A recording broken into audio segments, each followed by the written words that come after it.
only this, 'cause it's Kubrick's universe. Open the podcast doors, Hal. It's Kubrick's Universe, the Stanley Kubrick Podcast.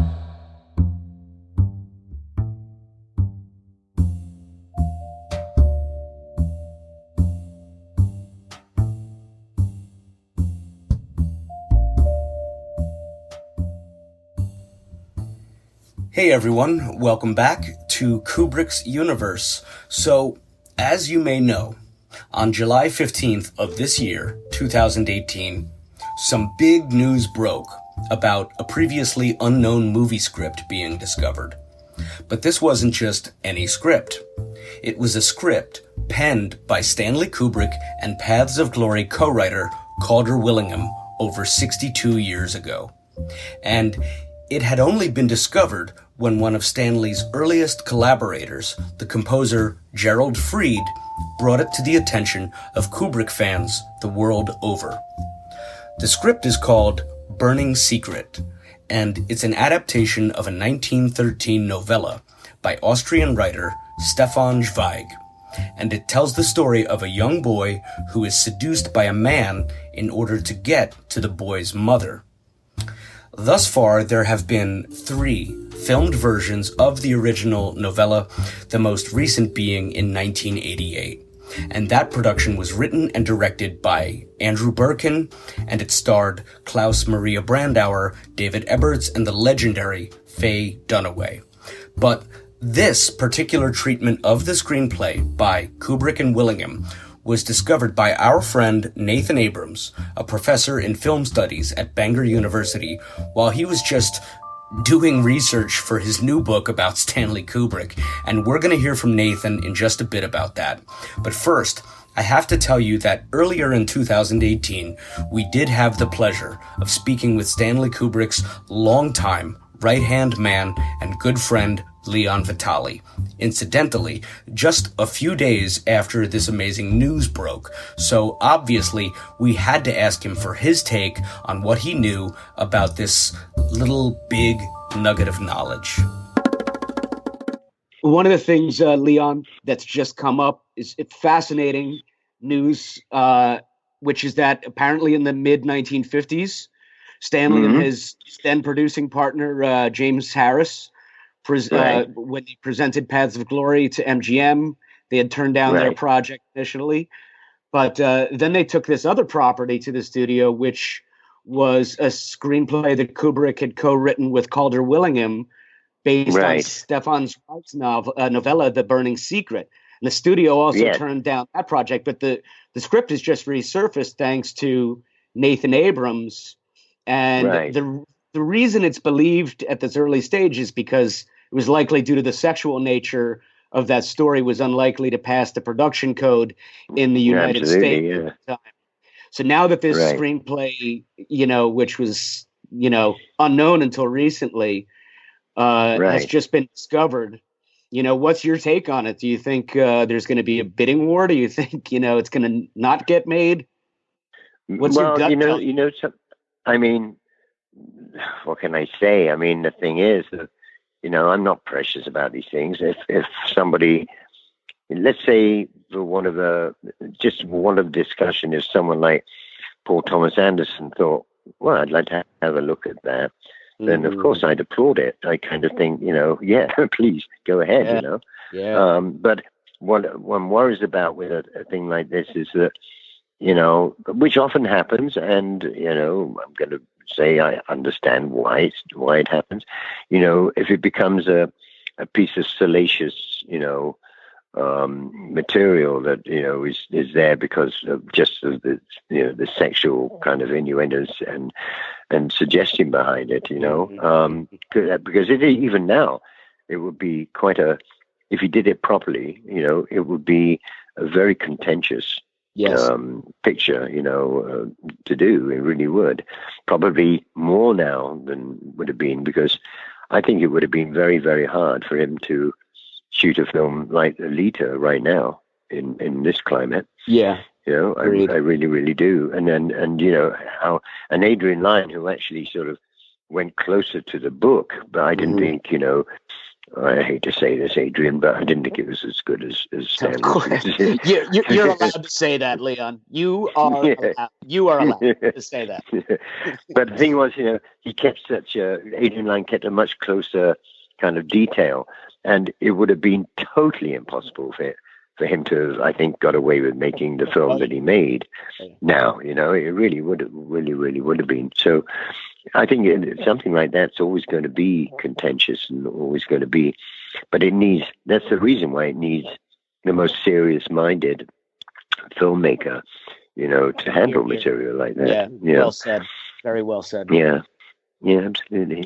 absolutely. But, Stanley had this room, we used to call it the Dexian room, which Dexian is a kind of metal shelving, and it wasn't very big. It was about 8 feet by 10 feet, but it was a locked door, and behind that is where we kept all the stuff that really meant something, more personally to Stanley than anything else, including scripts, that he'd written with other people or on his own. Stuff like special kind of anniversary stuff, portraits, and for his pictures, and all that kind of ephemera, which meant something to him personally. And so it would have been in there. That's where it would have been. And I guess when there was this dispersal going on after Stanley died, who got what, like, the London University or whatever it was, or I think there's an archive in Wales and what have you, all that stuff would have gone to them, one or other of these people, of these organizations. And I suppose it was a part of what they got, because it was found in Wales, wasn't it? An archive in Wales, I believe. Yeah. That's where Nathan found it, I believe. I mean, Did you ever know anything about that project in the past? No. You had no idea really. That script was even. Stanley, did I tell you something? Stanley never ever really talked about the past unless it had some kind of effect or, reason why we're talking about this now. You know what I mean? Yeah. I mean, if it came up, it came up, and he wasn't ever shy about telling me things. But if it didn't come up, then, why talk about it? And there was lots of, about, I don't know how many scripts there were that he'd written or been a part of that were in that room. Hard to say. I never stood there and counted them. But, Stanley was just, he could be very, very open, but the openness would happen because you were in conversation and it happened to come up in that way. Right. He always said to me, I'm not exactly someone that lives in the past, Leon, So, that right there was Leon's take on what he thought back before we actually knew the full story of where this screenplay came from. Then, a few days ago, we spoke with the actual owner of the script, Gerald Fried, who in turn had passed it on to his son Joshua, who'd revealed to Nathan that yes, it actually existed. We recently had the pleasure of chatting with Gerald Fried, who again composed the music for Stanley's films, and we're going to be bringing you our convos with him really soon. But first, we're very pleased to bring you a little bit of our chat with Mr. Fried, wherein he shared with us just how he came to be the owner of possibly the only copy in existence of Kubrick and Willingham's long-lost screenplay. I just want to ask about the upcoming auction at Bonhams for this recently unearthed screenplay for Burning Secret, quote unquote, discovered by our friend Professor Nathan Abrams. And we'd like to ask you about the upcoming Bonhams auction that you have entered some lots into, including the 1956 Kubrick and Willingham penned script for The Burning Secret. This was a film, for our listeners, that Stanley and his producing partner at the time, James B. Harris, had tried to get made, but failed to garner studio interest. How did you come into possession of it, Gerald, and where has it been for the last 60 years? Oh, in one of my closets, and I gave it to my son Joshua, who's a Kubrick fan, and he set up the auction, plus letters I have from Kubrick. He asked me to do the music for it. I said, sure. I was well read enough to have respect for Stefan Zweig. And Kubrick, this was before I knew that Kubrick was going to not use live scores anymore. Or I'm not sure of the time sequence. But anyway, I expected to do it. He asked me and gave me a script. That's how I got to be in possession of the script. Again, with the mind moving the furniture around, did you always know you were in possession of this, or was it, as you say, just in a box in your closet, and one day you were like, oh, here's Burning Secret? Yeah, it was on a shelf until I realized that Kubrick now, people are collecting his memorabilia. He's, a major person in our lives and history. So yes. I gave to my son Joshua, who's a Kubrick fan, and plus the letters, and he took it from there. Next up is Professor Nathan Abrams, whom we had the privilege of speaking with once again, but this time less than a week before the auction for Burning Secret at Bonham's in NYC took place. And we asked Nathan for his take on the whole story, as well as his thoughts about what may yet happen with this screenplay. So the burning question, if you will, is how did you come across this script, man? Joshua Fried, Gerald's son, got in touch with me to say that he had some scripts and one of them was Burning Secret. And my response was, wow, I didn't think there was one. We knew he worked on it, but we didn't know, no one had seen a script in 60 years. So my job was to kind of authenticate it. If someone approaches you and say, oh, I got this script that Stanley Kubrick wrote and it's called The Hurdy-Gurdy Man or something like that, you'd be like, well, I have no evidence he ever wrote that. But, everything checks out according to what we know. And that's the story. It wasn't discovered in an archive in Wales. Right. As much as I'd love to be able to say that. Yeah, sure. Well, nonetheless, you get to take the laurels on this one because I can personally attest to seeing it blow up the internet in terms of at least as much as Kubrick News nowadays can do so. It was covered by everyone. And I'm signed up with Google News, to get alerts for anything with his name in it. And for several weeks there, your name was tagged right along in there with Stanley's. I just thought that was really cool to see. So yeah. I mean, being tagged in the Stanley, I can't complain.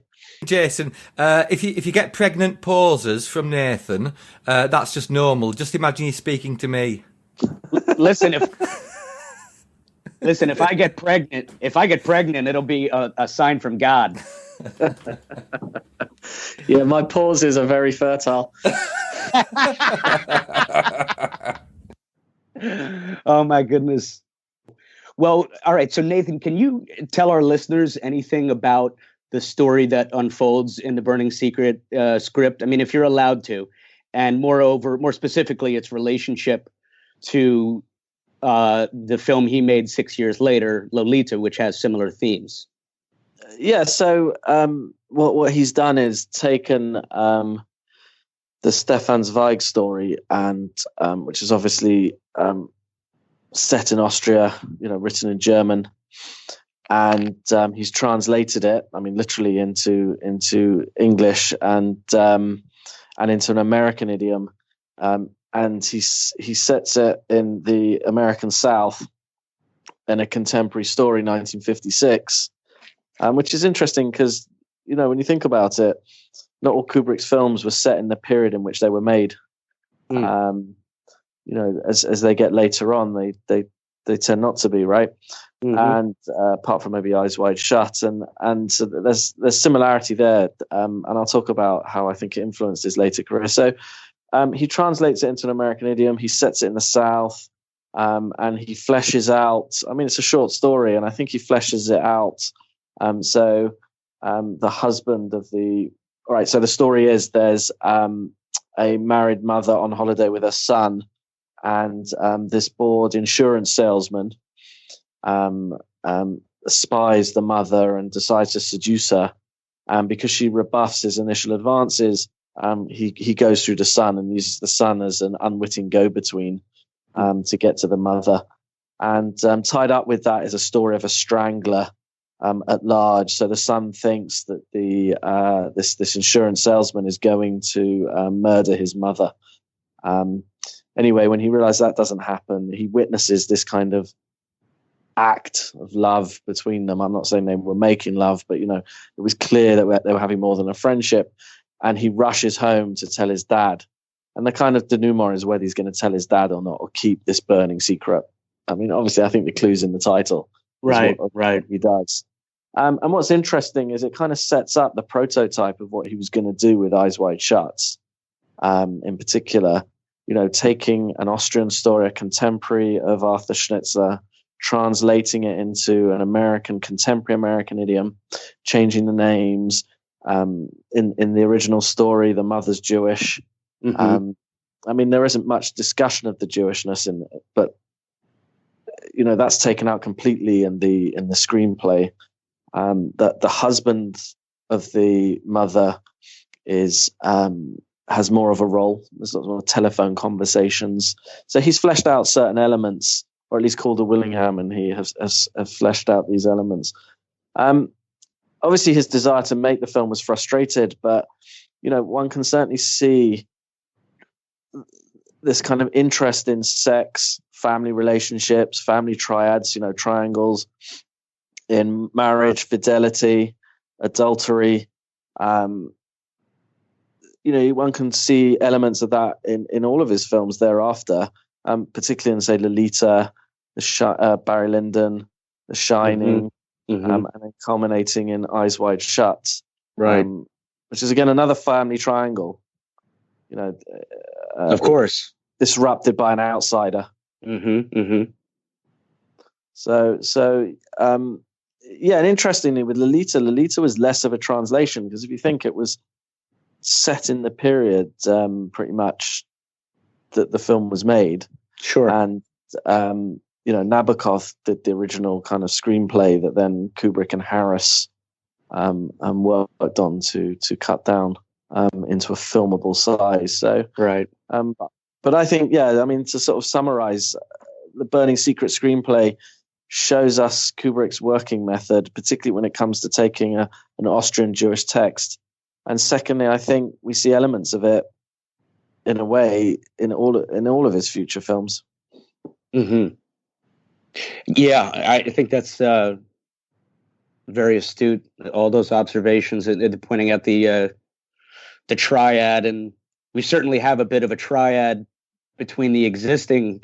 I would say, probably goes beyond those three, but certainly with Lolita and Barry Lyndon and Eyes Wide Shut, you have a triad of triads, if I may.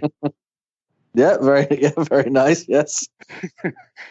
So, I have to ask the question regarding the MGM stamp, the script department being on this found script. The script itself bears the stamp of the MGM script department.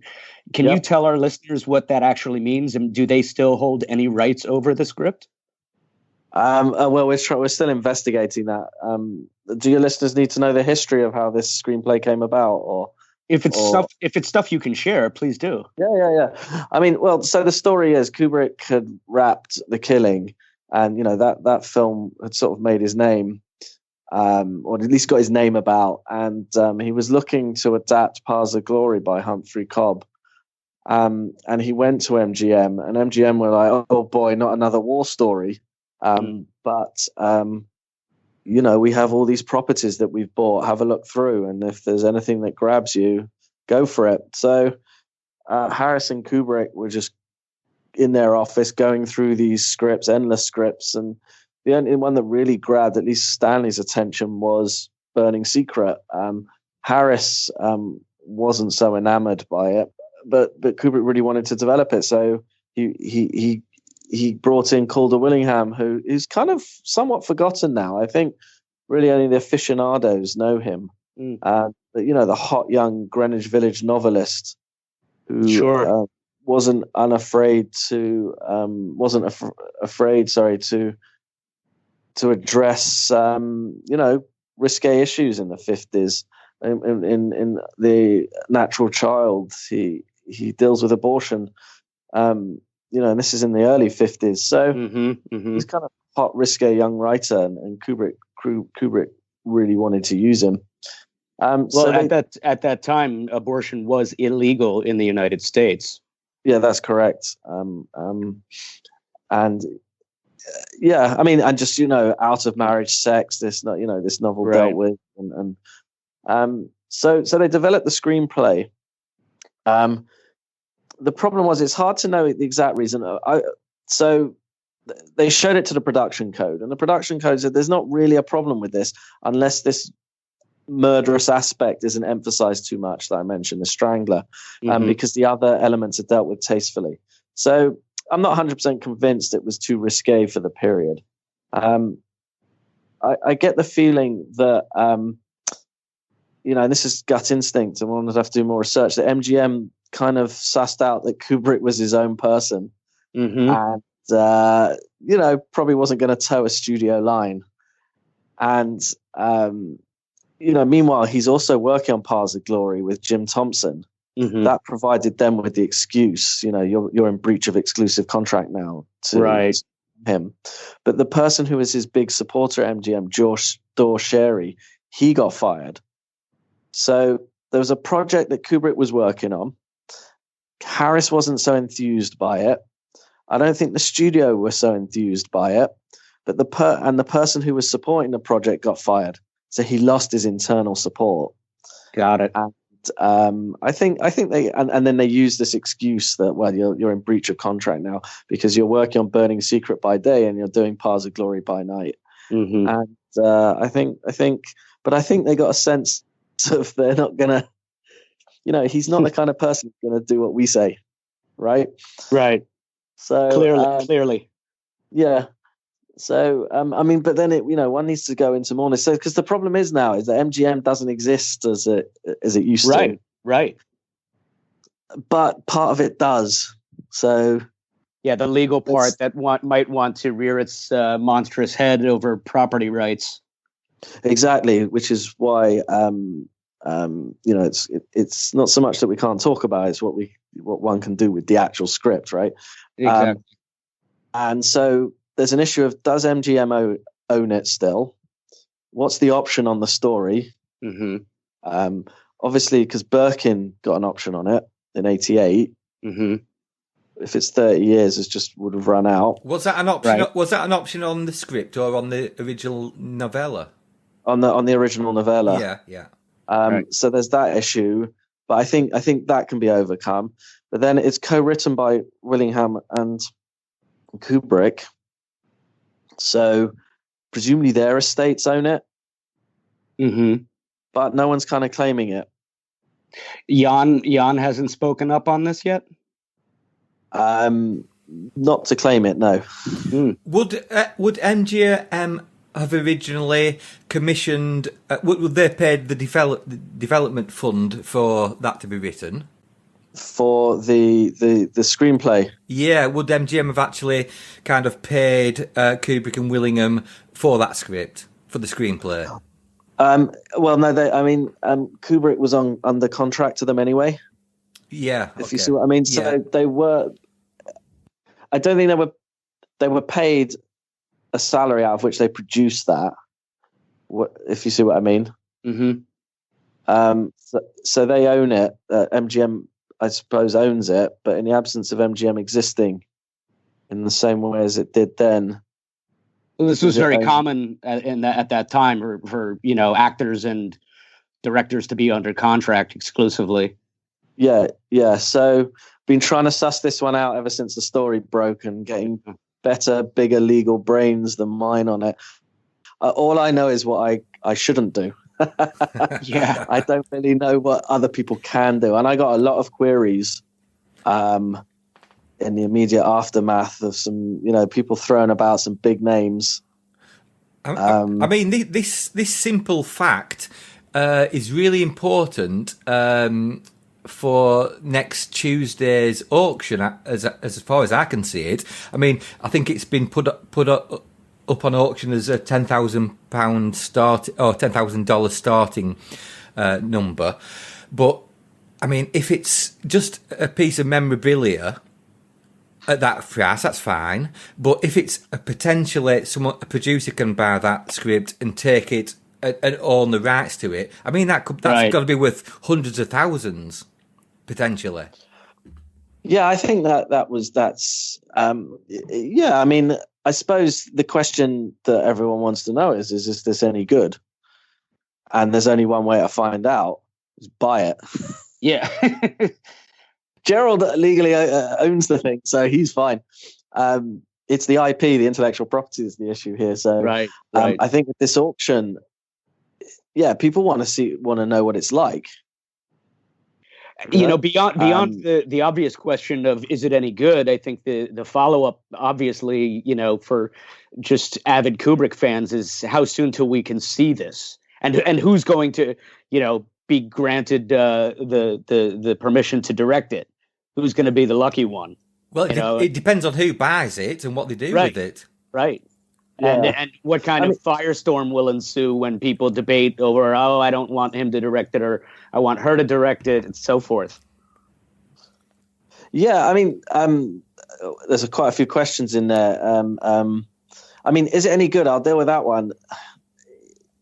You know, how good is any Kubrick screenplay on the page? Right. Good point. You know, I mean, the line I always like to say is, imagine the bit where he describes, you know, in 2001, apes meet large meteoric stone, you know? Right. Yeah, but does that really tell you what you see and hear? Yeah. Exactly. Yeah. You know, and did he even know what you were going to see and hear at the point that he wrote that? No. So for me, you know, how do you judge a screenplay? It's not a novel. It's not a short story. It's a blueprint for doing this. It's like looking at the designs of a house and saying, well, how good's that house going to be? Yeah, it's a great point. Yeah. Yeah, so for me, I would love to know who was going to cast in it. Shelley Winters and James Mason might have been, you know, maybe that was in his mind. Yeah. They were in his minds. I can see James Mason as the suave seducer, Shelley Winters as the, you know, not unattractive Jewish mother figure. I mean, it's been really interesting. That to me is what I would love to know.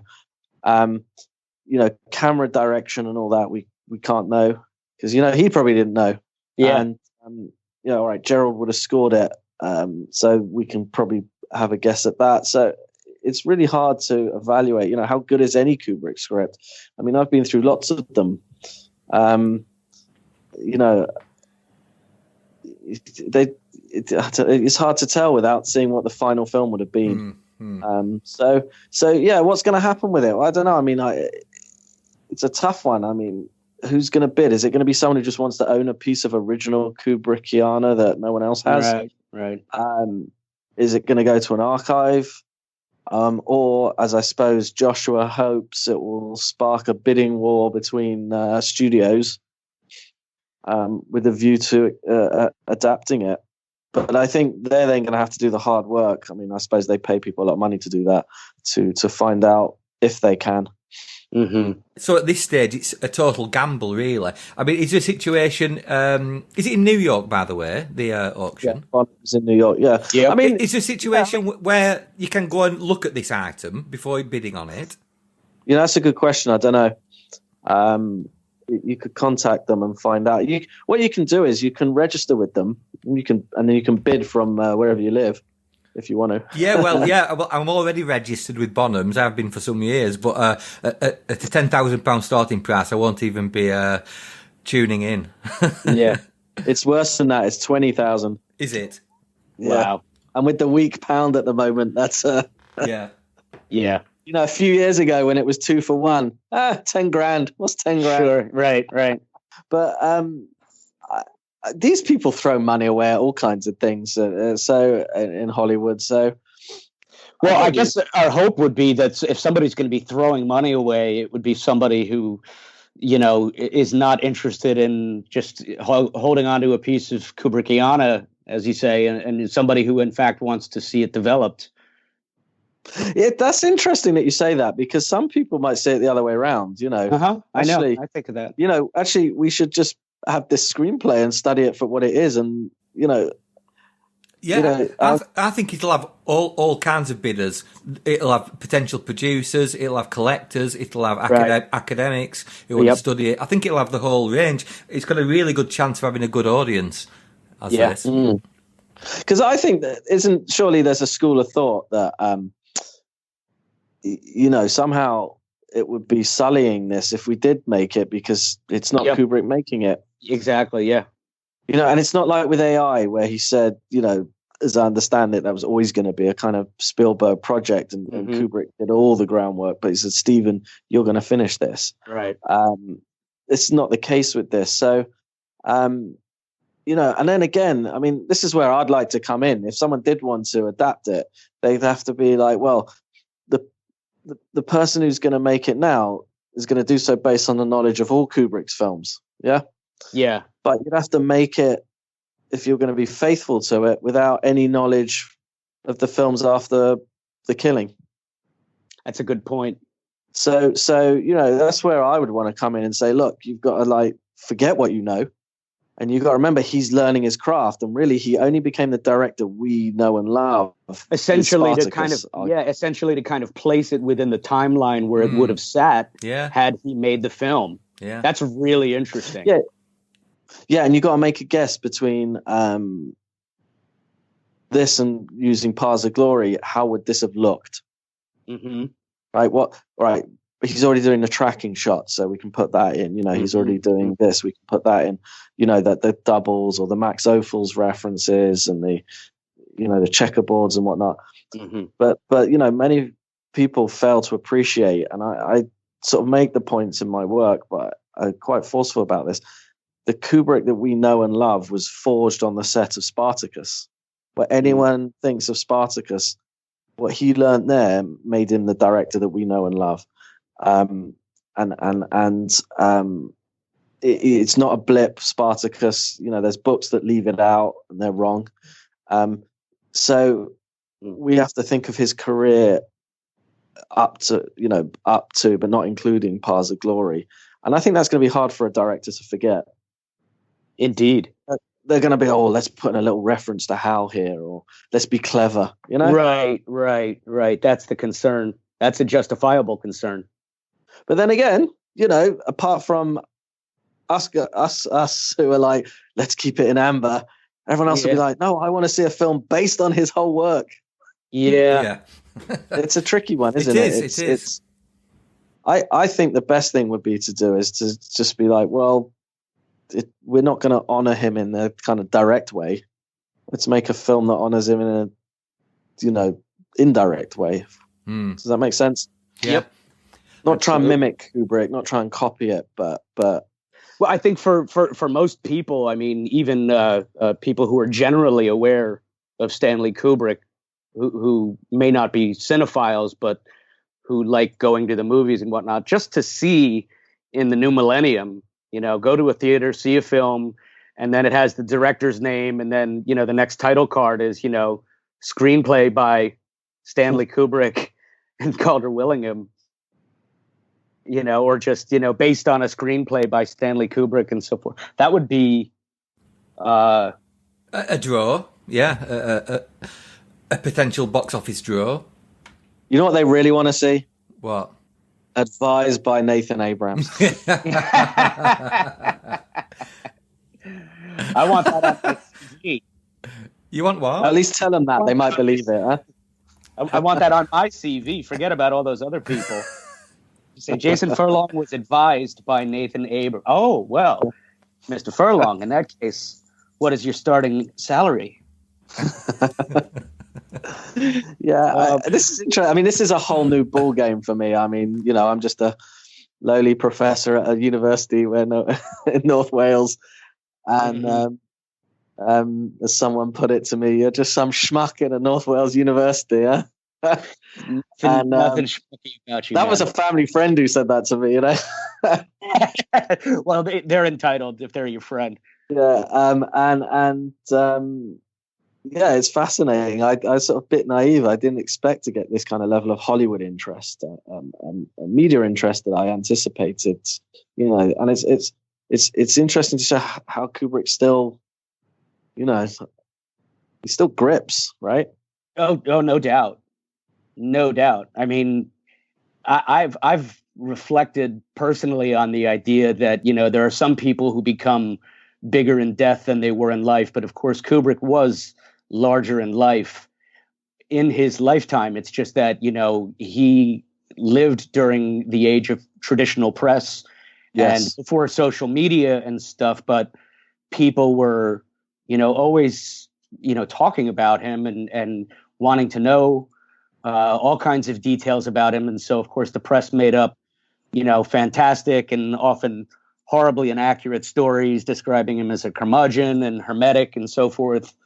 But it was because, you know, I read somewhere that, you know, he didn't want to go on a chat show because he felt he would just look silly. And I always understood that. It made sense to me, knowing what I continued to learn about him as I kept reading and as I got older. But you know, he is nonetheless, like now with social media, he is additionally, I wouldn't say larger in death than he was in life, but he has kind of grown into this, you know, mythic figure that I think a lot of the younger people who have never known the world without social media and 24-hour television or the internet, they've never known the world before that. They, in particular, seem to be very intrigued by the idea of this person living the life the way his life the way he did, choosing his creative projects the way he did, avoiding all of the pitfalls that he was wise enough to avoid along the way. And it makes for a very fascinating story that seems to, you know, propel him and his mythos. But that is not to overlook, you know, the bottom line that he was just, you know, a very self-motivated guy and one who knew what he wanted.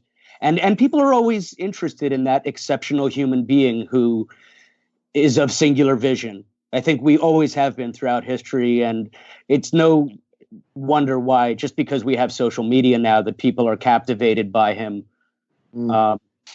So what directors, if I can ask, Nathan, just if you have any names that come to mind? I know you recently brought up Darren Aronofsky in one of your recent lectures. Are there any directors that you admire and or would not mind seeing become the director of this film, should it be made? Who do I admire right now? I'd have the Coen brothers. Hell yes. And interestingly, I just read a new book about them. This book really ties their films together. Yeah, it just came out in the States. I have to grab it. I just saw it last week. And you know who published it? Abrams. Ah, of course. It's a lovely book, but Kubrick's one of the few directors that they I mean, obviously they, you know, reference loads of films and directors, but the ones that they're explicit about with their actors, and in a sense, their kind of universe that they create is not unlike his. I'm not saying that they copy his universe. That the fact that they, like him, created one. And I would love to do a book like Adam Naiman did about the Coen brothers, about Kubrick, which I tried to do a little bit in this one, in Stanley Kubrick, New York Jewish Intellectual, but you know, something more popular and looking at all these associations, and they would be a really interesting choice because, you know, they do those movies where they go back in time, right? Those period movies, and they've got a world of reference at their fingertips. And they listen to no one. I was just reading about the new one that's coming out on Netflix. How Netflix commissions one thing and they just turn around and give them something else. And tough luck, you know. That's not unlike him. And That's a good point. I think that, I hadn't thought of them originally. No, but I could see it. I mean, we haven't had the chance to talk about this, you and I, beyond peripherally. But I'm a huge. I've seen every Coen film multiple times, at least many times. I remember sitting in the theater watching Fargo. I'm sorry, not Fargo. Raising Arizona. With my mom and my sister, and I just remember that it was a very rainy night. And so, therefore, the movie theater was packed. People were getting out on a Friday night, and it was opening weekend, and every joke killed. Every joke landed. Nobody had heard of the Coens before that. I mean, Blood Simple had been out, but no one really knew it. And Raising Arizona instantly made them household names. Yep. I've been a fan ever since. You were bringing up The Big Lebowski and do it where they go back in time. I used to think how interesting it was. They put Big Lebowski in 1990, and they made the film 8 years later. And in the opening narration, Sam Elliott says this story I'm about to unfold took place right about the time of our conflict with Saddam and the Iraqis. Yeah. Because in '98, that was like, how time moves, and it doesn't feel like it was that long ago. Yeah. And they're able to manipulate that. I could totally see them doing something with that. And I hadn't thought of that. But as soon as you said it, man, I was like, right, perfect. Yeah, I'm thinking of like Hudsucker Proxy, Barton Fink, and Miller's Crossing. Yeah.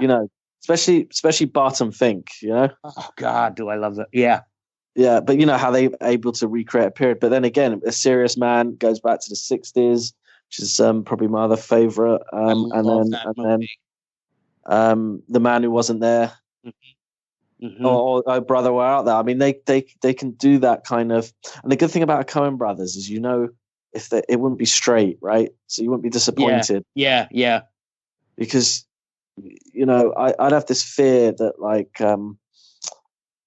some other directors would be too kind of play it straight, too on the nose, too, and you just go, I'm going to try and be like Stanley.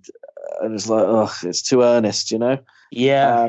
Whereas, Aronofsky, I think he's, because, some of his films, you're like, if you've seen The Fountain, I've not seen that one yet. No. Well, again, that would be like, you watch that, like one might have watched 2001 back in the day. You're like, oof, what's that about? So he would be interesting. And again, he's considered one of the few kind of contemporary Jewish directors who's kind of working a Kubrick vein. I suppose if Aronofsky did it, he'd be looking at it from a modern perspective, rather than if the Coens did it, they would probably look at it as a pre-Path of Glory thing, maybe. That's a good point. Yeah. I mean, that's the decision you're going to make. I agree with you. It's like, would you do it as a 56 piece? Or would you do it as your interpretation and set it now? Well, given the subject matter that it, touches on, to set that in the modern day with the Me Too movement era and so forth that we're, contending with culturally, all of us, I think I fear would be considered too on the nose, as you say, by no matter, how deft the brushstroke of even the best director out there today would be. If they set that story in the modern age, it would probably ruffle a lot of feathers, I fear. I mean, I think, getting around it might be to do a kind of film within a film. A kind of like Titanic isn't really about the boat, right? It's about the right. And then you can stick the boat in the middle, right? So you could do that kind of structure where it's a film. It needs to be a film about a Jewish professor in North Wales, and then in the middle you try and make it or something, like Don Quixote or there could be interesting ways to treat this material rather than just saying we're going to try and film the script. It could be it's going to be about the attempt to try and make this. That's a little bit like The Life and Death of Peter Sellers kind of thing, maybe. Yeah. But They're clearly the way to go. They're clearly the way to go. I can't argue that. I mean, we all have other directors we admire. But yeah, if there's one we all would agree on, like who should take over The Burning Secret, man, you're right. You're totally right to say, in my opinion, you're right to say that they would kind of make it their own rather than, oh, let's make a Stanley Kubrick film in his stead. I was recently rewatching Burn After Reading, and I could be wrong, but I think in the very opening moments, from that like Google Earth zoom they do, that there's a sound effect taken from either the Discovery or the Pod. All right. There's the other famous Coen, well, I don't know if it's famous, but the Coen Kubrick kind of reference in Raising Arizona on the toilet doors. Yeah, that's from Dr. Strangelove, I believe. OPE, POE, of course. And I think the man who wasn't there references Killer's Kiss. Right. Oh, well, have you ever seen David Fincher's Panic Room with Jodie Foster? Yeah. The final scene, Forrest Whitaker is trying to escape with all the bonds, and the police helicopter puts the spotlight over him, and he's just about to leap over the fence in the backyard, and the bonds go spinning around, and they break loose of the briefcase, and they fly around in a whirlpool, and it's straight out of The Killing. Oh, right, yeah. Yeah, Fincher could be interesting. Yeah, I like Fincher very much. I always have. Me too. I've been defending Alien 3 to naysayers since the movie's been out. I think it's a great film. I love it, and I know a lot of people don't. But we'll leave it at that. Yep. And Leon recently mentioned that he thought Paul Thomas Anderson would be a good fit. Yes, he did. Yeah, I heard that. Didn't he get invited to visit the set of Eyes Wide Shut? Yeah, there's that story that he was like, "Where's all your crew?" And Stanley was like, "You're looking at him. How many crew do you need?" Yeah, that's a great story. So, I'm just going to ask one last question: are you going to be bidding for the script yourself? Well, I think if I did, I'd probably fall at the first nod. Yeah. Yeah, gamble my kid's future on a script that might never be made, right? Right. No, but I watch with interest, so it's intriguing to know where this will go. Yeah. What if I just kept outbidding everyone, but I had no way of coming up with the money? That would make a good story. It sure would. I just see what will happen. The bid will be like that sequence in Barry Lyndon, all quiet, and Jason will come in his wooden clogs, He'd be like, I would do it. I know you would. You know I would. Well, let's set it up. Let's set that one up. Listen, I've said it for many years. It doesn't matter if people are laughing with you or if they're laughing at you. It's enough that they're laughing. Yes, that's true. I think that's a beautiful place to end. Yes.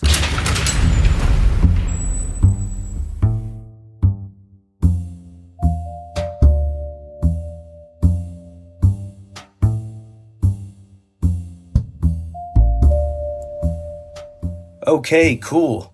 Hey, thanks everyone for listening in to this edition of Kubrick's Universe with special guests Leon Vitali, Gerald Fried, and Nathan Abrams for sharing their own personal stories about this long-lost screenplay by Stanley Kubrick and Calder Willingham.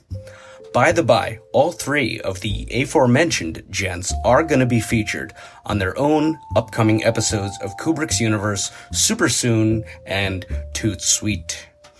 Thanks to our producer, editor, and researcher, Stephen Rigg, as well as James Marinaccio and Mark Lentz at Kubrick's Universe for their invaluable help in the research department, as well as helping to keep the Stanley Kubrick Appreciation Society on Facebook running smoothly. Hey, please, everyone, if you have time, give our show a rating and a review wherever you listen to your preferred podcasts. We thank you, sincerely. Thank you. Thank you. Thank you all. We're going to leave you now with the audio version of the film trailer from Andrew Birkin's 1988 film adaptation of Stefan Zweig's Burning Secret.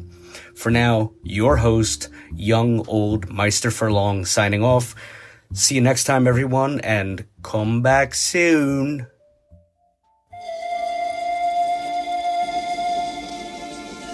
In a time of elegance and innocence.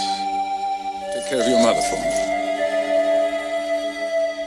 Christian Alexander Maria von Herrenstein. Your name is? Edmund. Of open friendship and buried passion. He's got the most amazing motor car you've ever seen. Yeah, we don't even know him. A stranger with a provocative past. You wouldn't believe all the stories he told me about when he was in the war. I probably wouldn't. An unknown purpose. Alexander! Look, it's the Baron! Jump! He said he likes me. He quite likes you, too. Would become the center of a seduction. Seems the deepest love affairs are the ones left unfulfilled. He's my friend. I met him first. I don't know what it is that he wants, but he wants something from you. Dad? And he'll lie, and he'll cheat, and he'll trick us both until he gets it. Why did you let him kiss you?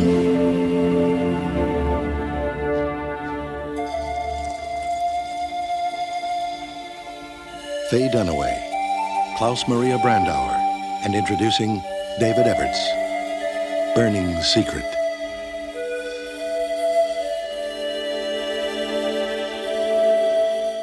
It's Kubrick's universe. We just live in it. We have taken very thorough precautions in this podcast against broadcasting anything which might only be attributed to human error.